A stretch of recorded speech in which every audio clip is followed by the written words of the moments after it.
22 अप्रैल 2025 पहलगाम की बेसरन घाटी, जहां कुछ समय पहले हंसी थी, सुकून था, वहीं अचानक गोलियों की आवाज गूंजने लगी। लोगों को रोका गया, नाम पूछा गया, धर्म पूछा गया और पहचान के आधार पर 26 बेगुनाह लोगों की जिंदगी खत्म कर दी गई।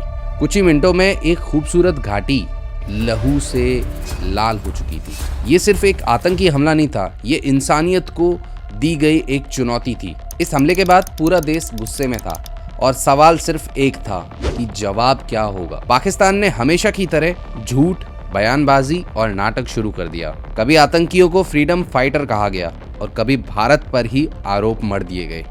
लेकिन इस बार भारत चुप नहीं था। इस बार तैयारी हो रही थी, एक ऐसा फैसला जो पहले कभी नहीं हुआ था। दिल्ली में हाई लेवल मीटिंग लगातार चल रही थी। फाइलों के नीचे सिर्फ एक लाइन लिखी थी, नो रूम फॉर एरर। प्रधानमंत्री नरेंद्र मोदी ने सेना को साफ संदेश दिया, जो जरूरी हो वो करो, देश तुम्हारे साथ है। इसके बाद खुफिया एजेंसियां हरकत में आई। रॉ, एनटीआरओ, मिलिट्री इंटेलिजेंस, हर एजेंसी का सिर्फ एक टारगेट था, आतंक की जड़।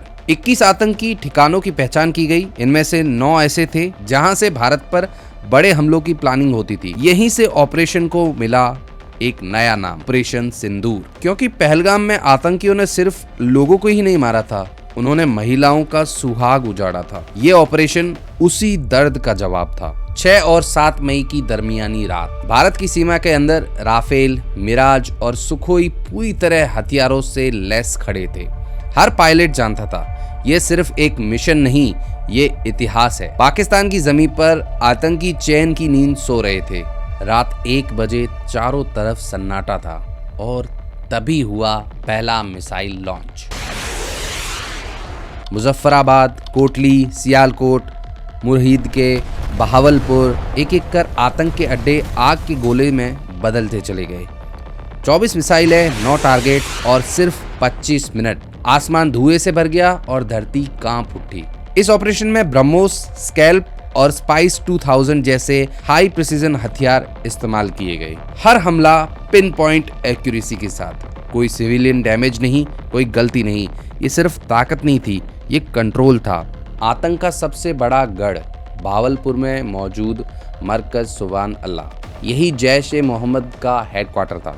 यहीं से कई हमलों की प्लानिंग हुई थी, फिर चाहे वो पुलवामा हो, संसद का हमला हो या फिर पठानकोट हमला हो।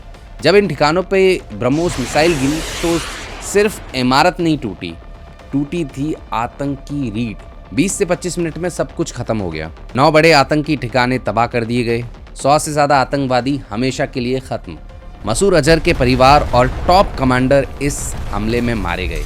खुद मसूद अजहर टूट चुका था, इतना कि उसने खुद ने कहा कि काश मैं भी मारा गया होता। इस ऑपरेशन के बाद पाकिस्तान ने कई सारे नाकामी हमले किए, ड्रोन्स भेजना, मिसाइलें दागना, लेकिन भारत हर कंडीशन को मुंह तोड़ जवाब देने के लिए तैयार था। भारत के मजबूत एयर डिफेंस सिस्टम ने कई सारे ड्रोन्स जो है वो आसमान में ही तबाह कर दिए और पाकिस्तान को संदेश मिल चुका था कि अब पीछे हटो। 7 मई की दोपहर स्टेज पर एक हिंदू महिला अधिकारी और एक मुस्लिम महिला अधिकारी। ये सिर्फ प्रेस कॉन्फ्रेंस नहीं थी, ये उन आतंकवादियों को जवाब था जो धर्म पूछकर मारते हैं।